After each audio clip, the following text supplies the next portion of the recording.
G'amxo'rlik qilishingiz kerak bo'lgan yagona inson bu o'zingiz. Bu gap xuddi xudbinlikka o'xshaydi, to'g'rimi? Chunki sizga o'zingizga e'tibor bermaslik ezgulik deb o'rgatilgan. Sizga doim berish, o'zingizni qurbon qilish va har doim o'zingizni oxirgi o'ringa qo'yish kerak deb aytilgan.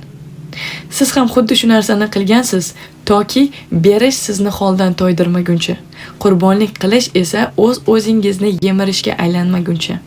Tasavvur qiling, bir kuni atrofga qarab, charchab ketganingizni anglab yetdingiz va shuncha kuch sarflagan insonlaringiz siz asta-sekin yo'qolib borayotganingizni sezmaganini ham tushunasiz. O'zingizga g'amxo'rlik qilish bu xudbinlik emas. Bu mas'uliyat.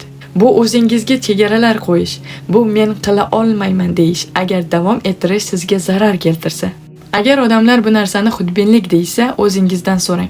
Men shuncha charchab ishlayotganlarim ularga haqiqatan yordam beryaptimi yoki ular mendan shunchaki foydalanishi uchun qulayroq qilyaptimi? Shuning uchun o'zingizni asrang, qalbingizni ehtiyot qiling va o'zingizga yo'l ko'rsatishni boshlang. Bu boshqa insonlardan uzoqlashish, ularni tark qilish uchun emas, balki o'zingizni ehtiyot qilishingiz uchun.